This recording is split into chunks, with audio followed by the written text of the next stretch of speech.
Got a top secret clearance in the Bush administration working at the Department of Homeland Security, and it happened to me. So it can happen to you. There are two broad categories of government surveillance. The first category relates to criminal surveillance, and that's the mechanism by which federal prosecutors obtain authority from courts to operate a wiretap on a telephone line or to surveil an email account, and that's all related to having probable cause to believe that that individual is engaged in criminal activity.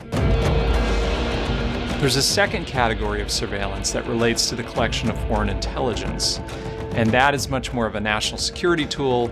It's governed by what's known as the Foreign Intelligence Surveillance Act, which has been amended many times. That's another category of surveillance in which agents of foreign powers or foreign powers are surveilled to collect foreign intelligence information for use by the U.S. government. Almost everything we do is sort of now potentially surveillable, which I think is, in a sense, the most important structural change in society. It used to be that if you read a book, if you had a conversation, made a visit to a friend, these were all facts about your life that would not leave a permanent record. Macro change is a shift toward, in a sense, everything being privately surveilled and therefore ready for government acquisition. I think that the public is Bombshell leaks that revealed the massive scale of U.S. surveillance has unmasked it himself. That spell out a secret surveillance program. Edward Snowden. My name is Faisal Gill. I'm an attorney. So when Glenn Greenwald called me, I was in private practice. My office was in D.C., but at that time, I was living in Burlington, Vermont. He wanted to schedule a meeting to meet, and I was, at that time, just trying to build up my practice. I knew of Glenn Greenwald because I had read the newspaper articles and, everything that came out about Edward Snowden, but I did not know him personally. So I went to New York, and we met at a hotel, and at that time, Glenn Greenwald asked if my email address was what my email address was. He read that to me. He goes, "Is this your email address?" I said, "Yes, it is." And then he said, "Well, I'm sorry to tell you, but you've been under surveillance by the NSA since 2006. And then I asked him, "Well, how do you know the NSA was spying on me?" And then he basically said, "Well, the documents that Edward Snowden took, your email, if this is your email address, this is the email address that NSA was spying on." And I think I asked him also, were there any other people being spied on, or was it just me? And then he said there was a few other prominent Muslims that were being spied on along with me. Before this happened to me, when people would ask me, "Hey, do you think minorities are picked on more?" I would always say, absolutely not. That's just complete nonsense. But now, as I look at the statistics, I absolutely think that is the case. The reason the NSA was spying on me is because of my religion and because of the fact that I'm active in Muslim issues. The principal basis for FISA surveillance authority is you've got to have probable cause. I think the important thing to remember, particularly with U.S. persons, is you cannot solely get surveillance authority on a U.S. person because of First Amendment activity. So in other words, if I routinely meet with known terrorism suspects or known intelligence of officials of a foreign country, my meeting with them alone is not sufficient to get authority because that's First Amendment association activity. But there's got to be other evidence that the FBI can present to the court that demonstrates why it's appropriate to surveil me. None of those happen to me. I don't deal with any foreign governments. I don't associate with any known terrorists. In my mind, I'm thinking, what am I doing? What have I done that would warrant this level of scrutiny, warrant being spied on? And I've heard people talk about in my case, well, what are you worried about if you're not doing anything wrong? So what? They surveilled you, they found nothing, but so what? And I sit there and go, that's not the criteria of our justice system. If that's the case, throw out the Fourth Amendment. There, you cannot have unreasonable searches. I think given the very robust oversight we have both internally at the FBI and the DOJ, the oversight we have from 4 committees on the Hill, the oversight you have from the PCLOB, there's a significant amount of scrutiny. I don't worry about the intentions or the goodwill of the men and women that run these processes. And to the extent that they're making mistakes, there's a robust system that allows for the detection and correction of those mistakes. An important thing to remember is what happened to me was not just me. NSA was surveilling about 100 prominent Muslims in the United States. So, and none of us are charged. And that's a very important fact right there. If we were being surveilled, none of us are charged. Forget about even being indicted, or forget about even being convicted. You see a pattern of justifications for surveillance being offered that make extraordinary claims of necessity, extraordinary claims about the value of some more intrusive or very broad-based surveillance. And then much more quietly years later, it turns out that those claims are just not true. When the NSA was sort of caught doing bulk telephone record surveillance, claims were made about the thousands or tens of thousands of lives that had been saved by this. And then later it turned out really, literally, no useful intelligence came out of that. The thing that can happen is either you target someone that shouldn't have been targeted, you're overly broad in your targeting of them, you collect information that is beyond the bounds of that's unrelated to foreign intelligence. And the typical ways that you correct for that is you destroy the information. So it may be that if you're legitimately up on a target, you're legitimately surveilling someone, and you collect information that is not related to foreign intelligence. There are things called minimization procedures, which means the recordings of those phone calls or that email information or whatever it may be, it's destroyed. So it's just important to recognize that there is a persistent pattern in debates about surveillance of very dramatic claims about security benefits being made for programs that turn out to have little or no benefit. So the claim that we're doing this in order to protect against terrorism, in order to safeguard national security, should not be taken to mean it actually does anything. I think one of the things that we need to be mindful of is that as we get farther and farther away from the events of 9/11, we could get lulled into the assumption that we don't need these surveillance authorities anymore, or they're not meaningful to our protection and our safety, and that couldn't be farther from the truth. And so I think as we debate these issues, it's really important for us to keep in mind exactly the kind of intelligence and information they provide the government so it can take steps to prevent those kinds of horrific events.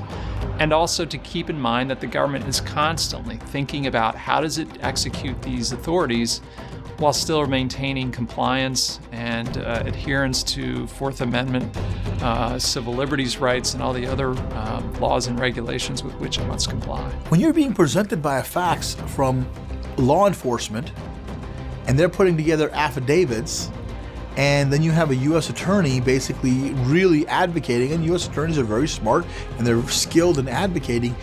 If you're a jurist, you're being told, okay, look, I got 3-4 law enforcement agencies telling me that this person might be committing the next big terrorist act that could lead to, deaths of hundreds, if not thousands of Americans. On the other side, all I gotta do is just give them this warrant and they'll figure out whether this person is doing anything bad. And if that person is doing anything bad, they can stop them. What would you do? I mean, if I put myself in that situation, I don't know if I wouldn't grant the FISA warrant. The FISA court has the ability to order the government to cut it out if they think the government is doing something wrong. But a pattern we've seen in recent years is what they call compliance incidents, cases where the government is operating a surveillance program in a way that is not consistent with what the court ordered them to do. And very often, you'll see a ruling where this is finally reported to the court after 3 or 5 or more years, where it'll say, well, okay, for this very long period of time, we have been operating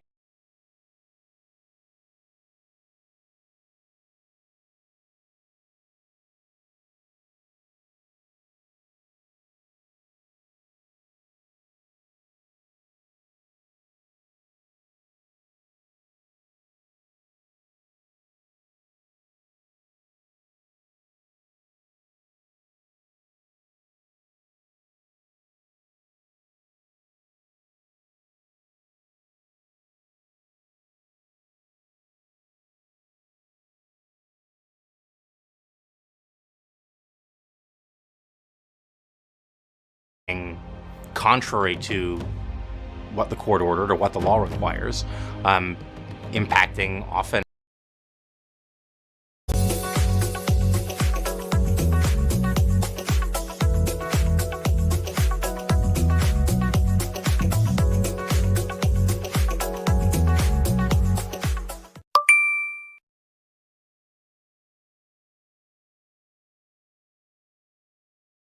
We all enjoy summer, the bright summer's sun. And our families embrace it with a great sense of fun. The new toys, the warmth, the laughs and the food. New tables and fables, and an all-round great mood.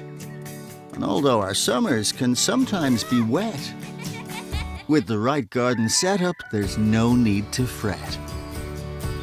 Because when a long day becomes a long night, you can light up your garden with magic so bright. Home Store and more. A happy home. Being very entitled and controlling, narcissists have no difficulty stepping all over your personal boundaries, so that's why I put together an extensive video class called This Is Me. It has 25 videos, written documents, guided questions. I'm going to teach you how to have healthy boundaries. There's a link below, and I hope you'll find it to be quite therapeutic.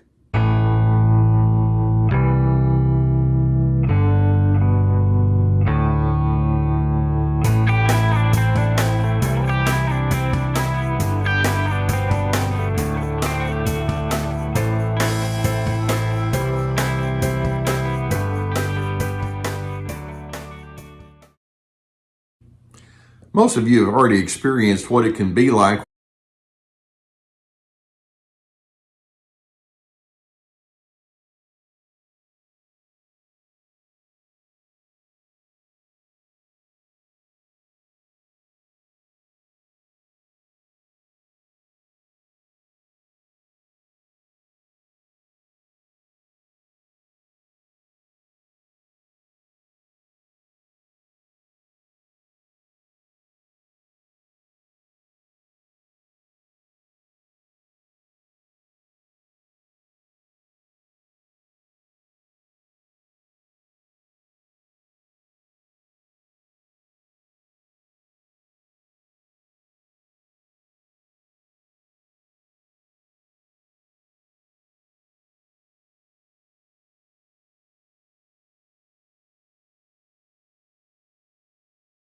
still maintaining compliance and adherence to Fourth Amendment civil liberties rights and all the other laws and regulations with which it must comply. When you're being presented by a fax from law enforcement and they're putting together affidavits, and then you have a U.S. attorney basically really advocating, and U.S. attorneys are very smart and they're skilled in advocating.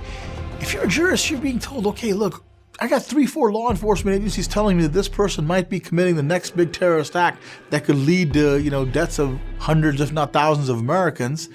On the other side, all I got to do is just give them this warrant and they'll figure out whether this person is doing anything bad. And if that person is doing anything bad, they can stop them. What would you do? I mean, if I put myself in that situation, I don't know if I wouldn't grant the FISA warrant. The FISA court has the ability to order the government to cut it out if they think the government is doing something wrong.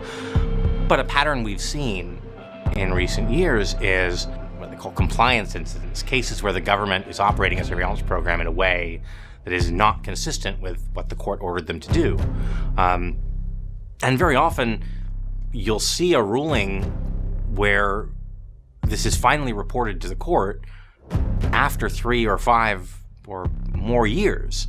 Where it'll say, well, okay, for this very long period of time, we have been operating contrary to what the court ordered or what the law requires, impacting often, many thousands or millions of communications and individuals. The inspectors general are there to, among other things, ensure that the agencies are complying with the law. They can't be everywhere within an agency like NSA with tens of thousands of employees, with many, many, many different code word classified, extremely complex surveillance programs. Our system is built on the adversarial system, right? You have a prosecutor, you have a defense attorney, and both are basically advocating their positions to a judge. In this system, there is no other side. There's just one side advocating, here's all the stuff. So those 2 points are very, very big in my opinion, and I think are lacking here.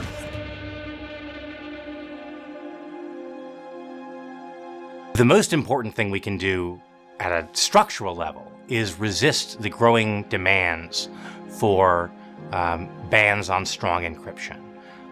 For a lot of sometimes good reasons, law enforcement would love to be able to guarantee that they can read anyone's communications if they get a warrant, that nobody can render their data unreadable to the government. Well, I think there's a healthy skepticism over government surveillance. I don't think anyone wants to live in a police state. You know, we know what life was like under the Stasi in East Germany, and that was not a happy life for those people living in East Germany. And so I think there's a healthy skepticism of it, and I think that's why there's such scrutiny of it. So I think people understand that it's necessary and it's needed, but it's got to be tailored and appropriate for the threat we're facing. But if you are concerned about the shift from traditional, particularized individual surveillance to potential population scale surveillance, a kind of automated monitoring of the population as a whole, then I think it's essential to essentially create technical barriers to that kind of data collection. Because if the architecture makes it possible, it seems almost inevitable that that will happen. I think that's how some people like to frame it. So they like to create a binary sort of analysis where you either have security or you have civil liberty. I don't agree with that. I think you can have both. My view is you can't have much in the way of civil liberties if the nation isn't secure. And there's also, I think, a well-constructed system for oversight and correction as needed.